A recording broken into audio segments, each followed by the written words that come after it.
Sa video na to, pag-uusapan natin ang Shopify checkout extensions, kung ano ba talaga sila, paano sila gumagana, at bakit isa sila sa pinakamalaking updates para sa mga store owners. What's up you guys? Ako si Ashley, at kung gusto mo sanang i-customize yung checkout page mo sa Shopify pero parang na-stuck ka kasi akala mo kailangan pa ng coding, a developer or Shopify Plus, this video is going to make everything super clear. Ang checkout ang pinaka-importanting page sa buong store mo. Dito talaga nagde-decide yung customer kung bibili ba sila o magbabounce na lang. And up until recently, totally locked down na yung checkout experience na yan. Hindi mo siya pwedeng i-edit, you couldn't add new elements, at halos lahat ng Shopify stores pare-pareho lang ang itsura pagdating sa payment screen. Pero ngayon, with Shopify's new checkout extensions, that's all changing. Finally, pwede mo nang i-personalize yung checkout mo to match your brand, make it feel more trustworthy, and even add upsells or gift options. All without touching a single line of code. So, ayun, pag-usapan na natin lahat ng iba't ibang checkout extensions, kung ano sila, paano sila gumagana, and how you can start using them to make your store feel more professional at tumaas ang conversions mo. So, una muna, ano ba talaga ang Shopify checkout extensions? Ang pinakamadaling way para isipin nila ay parang building blocks. Bawat extension na isang maliit na add-on, basically a mini app that lets you customize your store's checkout page in new and creative ways. Sa halip na i-redesign mo pa yung checkout mo from scratch o mag-edit ng complicated code, you can now drag and drop these small extensions to your checkout and instantly improve your customer experience. Like I said, for years, talagang completely locked down yung checkout page sa Shopify. Ginawa to ng Shopify on purpose for security reasons because it handles sensitive customer data, payment processing, and compliance. Maliban na lang kung nasa Shopify Plus ka at may access ka sa checkout liquid files, you had almost zero control over your checkout look or function. Lahat ng checkout pare-pareho lang. Simple, secure, pero hindi talaga customizable. Ngayon, dahil sa checkout extensions, they opened up that experience safely. These extensions are pre-approved, secure na blocks na directly nag-integrate sa system ng Shopify. Hindi ka nag-edit ng code, you're just enhancing what's already there. Halimbawa, pwede kang magdagdag ng custom note box kung saan pwede mag-iwan yung buyers ng special requests or messages. You can include trust badges, say things like 30-day money-back guarantee, o secure payment process via Shopify. Pwede ka nga magdagdag ng post-purchase upsells na lalabas agad right after ng checkout, giving customers an option to add a related item with one click. May mga stores din na gumagamit ng checkout extensions para mangolekta ng customer preferences o ipakita ang loyalty points nila and rewards directly during checkout. Yung iba naman, ginagamit lang talaga sila para gumanda yung design, add reassurance, or provide clarity. Tulad ng pagpapakita ng shipping thresholds or return guarantees. Lahat ng to nangyayari pa rin sa loob ng protected checkout system ng Shopify. Ibig sabihin, hindi mo kailangan mag-alala na masira yung store mo or compromising payment security. These small modular updates designed to make your checkout smarter, cleaner, and more brand aligned. Ngayon na alam mo na kung ano sila, pag-usapan naman natin kung bakit talaga sila importante. When a customer reaches your checkout page, nagawa na nila ang pinakamahirap na decision. They've decided they want your product. Your job at that point isn't to convince them anymore. It's to make the process as easy, trustworthy, and distraction-free as possible. Bawat extra click, every small doubt, bawat moment ng friction, that's where people abandon their carts. At yan mismo ang problema na gustong solusyonan ng checkout extensions kapag ginagamit mo sila. You can remove hesitation, increase trust, and even raise your average order value. Halimbawa, yung simpleng paglagay ng trust badge sa ilalim ng payment button helps customers feel confident that their transaction is secure. Yung free shipping reminder na nilalagay malapit sa total ay pwedeng mag-encourage sa shoppers na magdagdag pa ng isang item para maabot ng threshold. If you sell products that are often gifted, adding a gift message box lets buyers personalize their purchase at mas gawing emotional yung experience. Even small touches like adding need help, message na may support email mo o live chat link, malaking tulong para maramdaman ng customer na inaalagaan sila. If something goes wrong and those small confidence boosts ay directly nakaka-apekto sa conversion rate mo, the real power here isn't just in how the checkout looks, but how it actually feels. Checkout extensions make it possible to turn your checkout from a generic, one-size-fits-all na package into something na tunay na nagre-represent ng brand mo. Ang sinusuportahan din nito yung customer journey hanggang sa final purchase. Next, pag-usapan naman natin kung paano gumagana yung checkout extensions behind scenes. Pero gawin natin to na super simple lang. So dati, umaasa ang Shopify sa tinatawag na checkout.liquid files na yung mga Shopify Plus stores lang ang may access. Pinapayagan ng mga files na yon yung developers na mag-hard code ng changes sa checkout. Pero may malaking risk siya. Kapag nagkamali ka, you could break your checkout entirely or mess up how payments were processed. Yung bagong system ng Shopify na tinatawag na checkout extensibility, binabago lahat yan. So instead of editing code, gagamit ka na ngayon ng bagong checkout editor ng Shopify which works just like your regular theme editor. You can drag and drop blocks, piliin usually kung saan mo ilalagay yung bagong extensions, and preview how it looks. Lahat yan without coding. Yung mismong extensions naman ay galing sa Shopify App Store. You install them like any other app at once na connected na sila, they automatically appear inside your checkout editor as new blocks you can place anywhere in the layout. Meron ding mga Shopify built extensions na kasama for free, depende sa plano mo. And then there are third-party ones built by developers that offer more advanced features. Ilan sa mga popular na examples nito ay checkout blocks which lets you add custom notes, banners, or messages, at order bump naman which helps you create small upsells offers at checkout. And then Reconvert which adds thank you page, upsells, or loyalty incentives after purchase.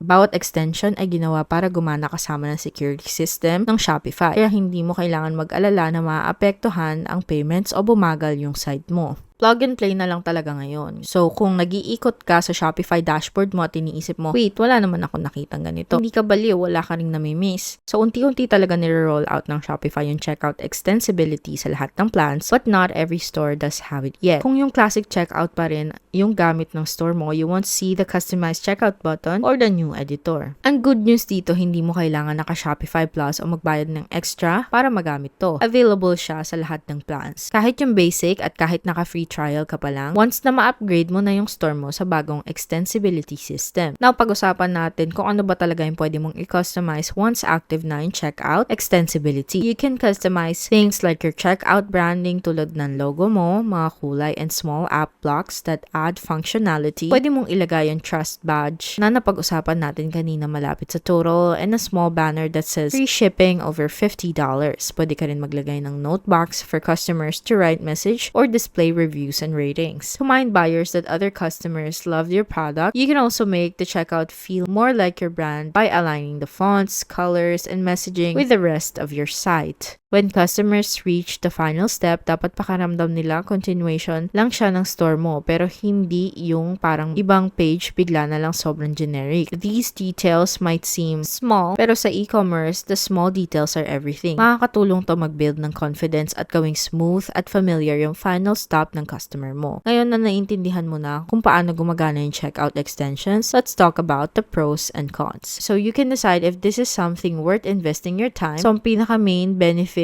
ng checkout extension ay yung accessibility. Kahit sino pwedeng gumamit nito. Hindi mo kailangan ng developer, you don't need to upgrade to Plus, and you don't need to worry about coding. Install mo lang yung app, drag the block where you want it, and save. Sobrang secure din ito. Dahil kontrolado ng Shopify yung checkout experience, dumadaan sa review process ang bawat extension para masiguradong hindi ito makaka-interfere sa payments, taxes, or security. Ibig sabihin, pwede kang mag-experiment at mag-test ng bagong checkout features ng safe without breaking anything. Also, extensions are modular. You can add or remove them anytime at automatic na mag-a-adjust yung checkout layout mo. Ang downside lang nito ay may limit pa rin si Shopify kung gaano kalaki yung pwede mong baguhin sa structure. You can move around core checkout elements like payment section or the order summary. Shopify actually locks those areas dahil sa compliance and fraud protection reasons. But for small to medium-sized stores, sobrang sapat na yung extensions na to to make a big visual and function impact. Sa ngayon, gusto ko lang i-touch ang iba't ibang plans and pricing options ng Shopify para aware ka. So, pwede ka magsimula for free sa first 3 days, tapos yung unang 3 months mo ay $1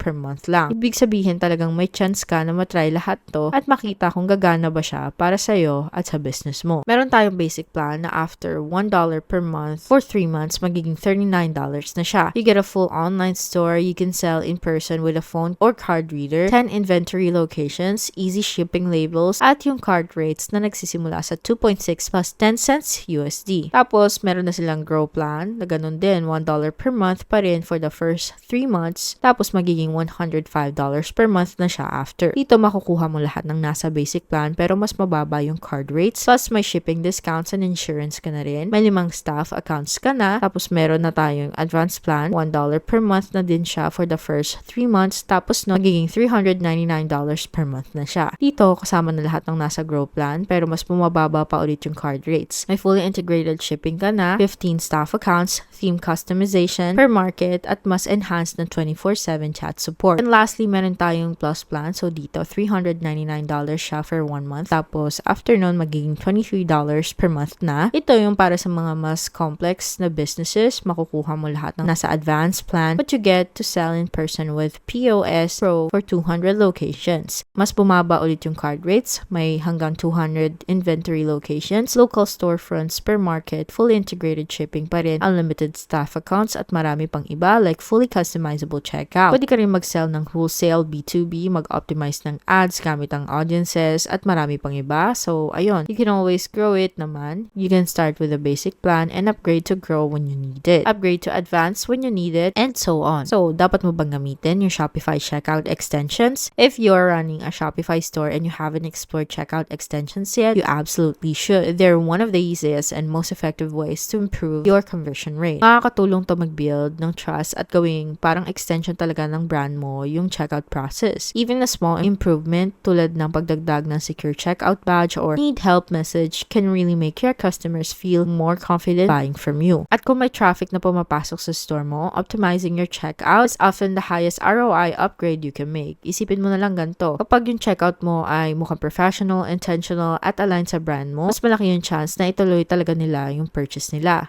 If it looks generic or untrustworthy, kahit konting hesitation lang, pwedeng ikawala ng sale. As a side note, I know checkout customization can sound pretty intimidating, but Shopify has made it super easy for anyone to do. Hindi mo kailangan na marunong ka mag-design or mag-code. Pili ka lang ng extension, drag mo siya, tapos publish na. Little details like this separate average stores from brands that feel trustworthy and intentional. So kung ready ka na mag-start sa Shopify, don't forget to use our exclusive link down in the description below. Gusto ko lang ding i-mention na affiliate links to, which means pwede kaming kumita ng maliit na commission pero wala namang extra cost from you. So kung pipiliin mong gamitin ang links namin, gusto ko lang magpasalamat in advance sa pagsuporta mo sa channel namin. It really helps us to continue to create free content just like this. This channel is all about helping e-commerce founders simplify tech and grow smarter, one tool at a time. Huwag kalimutan mag-like ng video na to and mag-subscribe sa channel, mag-iwan ng comments or questions below. Gusto naming makarinig sa inyo. Thank you so much sa panonood. Kita-kits sa susunod.